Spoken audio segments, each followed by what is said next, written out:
Hi guys, and welcome to another RC Plane Guy video. So in this one we're going to be taking through my Eurosport journey. So going back almost over a year ago now, I bought this in the intention to replace my F5, which had an unfortunate coming together with the ground and is currently pending repair. So this was basically an airframe that I could use the engine and the electronics out of that to get me back flying again in the interim.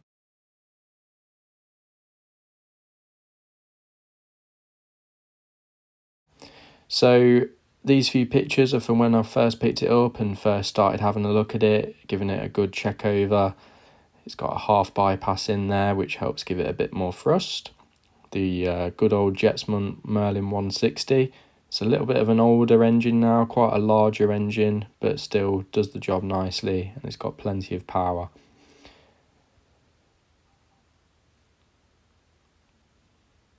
So the electronics I've decided to go through on this one is actually a Powerbox Mercury, something that I've never used before, but experiencing for the first time and learning lots.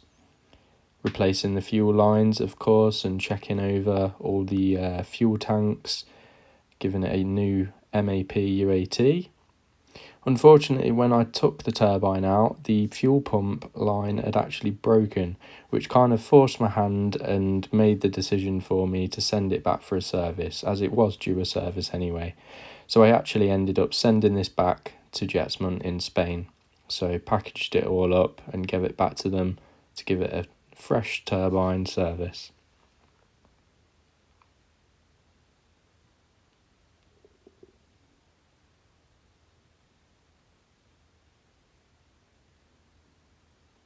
I just love the scheme on this Eurosport. If I was ever going to go for one, it was always going to be a scale. So now getting the engine back from Jetsman, here it is. I set it up on a test bed just to make sure it was all running right. Obviously didn't want to get it all installed in the model to then find there was an issue or something that had gone wrong in transit. But getting it all set up on the stand and giving it a run proved all was good, and it started straight up first time. So then it was time to crack on with the build again. So cracking on straight away, looking at starting from the back really. So looking at the fuel tanks, the fuel lines, the turbine install, and then working my way forward was kind of my plan really.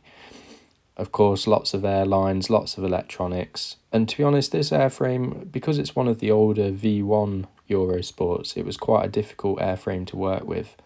There was only really an opening for the canopy and the turbine access hatch, which really made things awkward and a lot of thinking as to where to place things and how to get at things for servicing them, and if anything ever went wrong, how I could get them. In the end, I went with mounting the ECU and the valves at the back alongside the turbine, and then pretty much everything else at the front. So here I am playing around with some of the electronics and the wires, testing the air system, fitting the fuel tubings onto the UAT, of course wire locking everything. I had a mock-up on a bit of spare wood that came out of the airframe from the previous owner on where I'd like to place things, and then I made my own little wood plate and kind of marked out where I wanted to put them. The Powerbox Mercury has a nice little display screen which helps you program it, which is very helpful. Laying it all out there and then starting to cut out some of the holes that I needed. Give it a quick spray of grey primer just to kind of make it look a little bit nicer than bare wood. And then testing some of the electronics and getting it set up, plugging the servos in, etc. to the Mercury. It looks a bit better now. And then getting it installed, which was a little bit difficult, but we got there in the end, and it's all fitted in nicely. And just hide some of the more little bits and bobs that you don't necessarily need to see underneath that plate, along with like the wires and the pipes, etc. And to be honest, I'm quite happy with how the end result was. So then it was on to the ground running and testing. So I did some taxi tests at a local club, ran the engine, made sure everything was okay, checked the CG, checked the weight, range tested, etc. And then it was off for a maiden. So enjoy the video. Here's the maiden flight.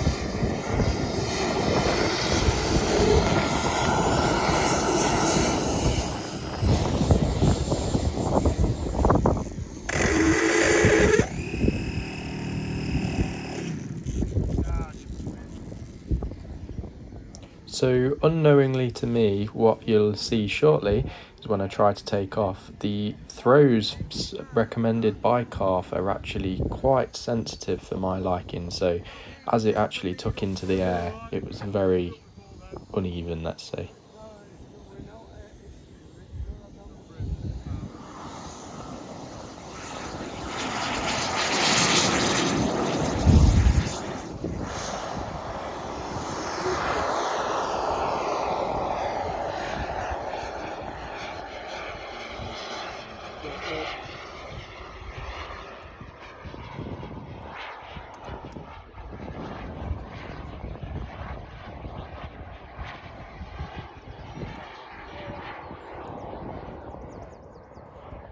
You obviously can't tell in the video here why the way it's flying, but by this point I was getting quite nervous with quite how sensitive it was. I was just doing very, very minimal inputs and it was going very up and down and left and right.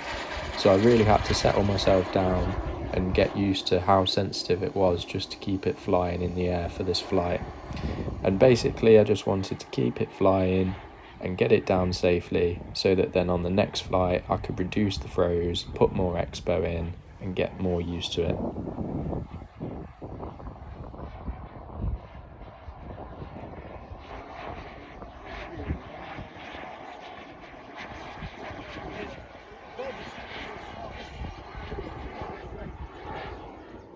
Oh yeah.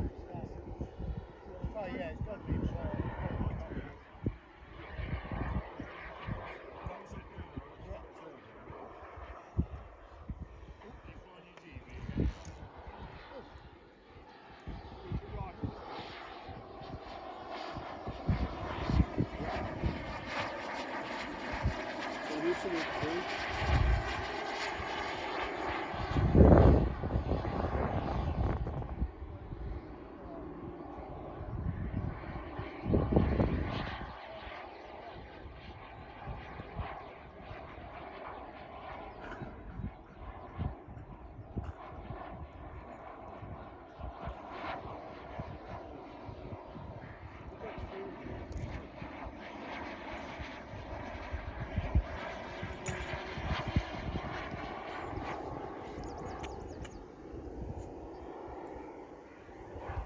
After I'd settled myself down and I was doing plenty of circuits, I was starting to get a feel for more how the jet was handling and starting to trim it out, giving it some left or right aileron, up or down elevator, whatever it needed to keep it flying as straight and as level as I could without any inputs.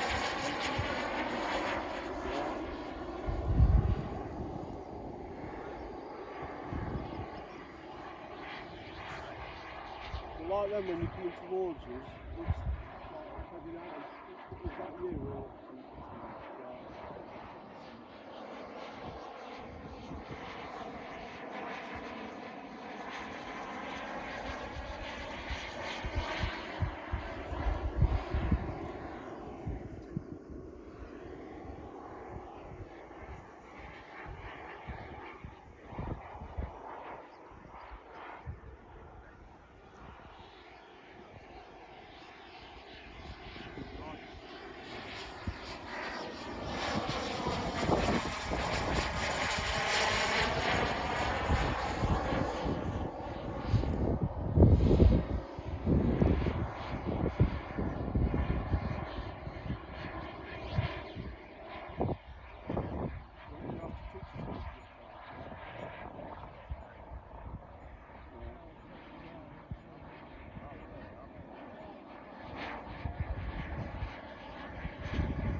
So now it was time to start thinking about a landing.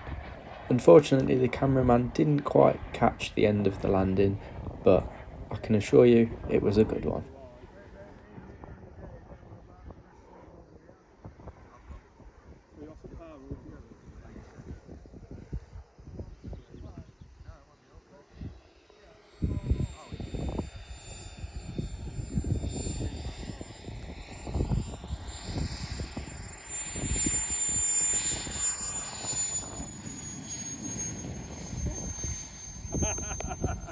And relax, the plane is down and landed safely, back on the ground, ready for some adjustments and take to the skies again.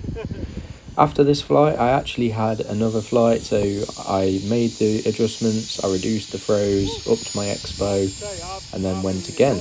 And in the second flight, I also tried the use of the canards, as the first flight I had them completely turned off and just kept them level. The second flight with the canards and the change throws changed it completely, and it was much more settled in. Then I went again for a third flight, and in the third flight I was working on the gyro in the Powerbox Mercury. So flying it along, pretty much just making sure all was good again, and then starting to introduce some gain on the gyro, upping it bit by bit until it felt right and not too much where you get some oscillation, or where the plane is basically moving up and down where the gyro is acting too much, at which point you want to back the gyro off. So now it's just more flight time on the sticks to get used to this amazing jet.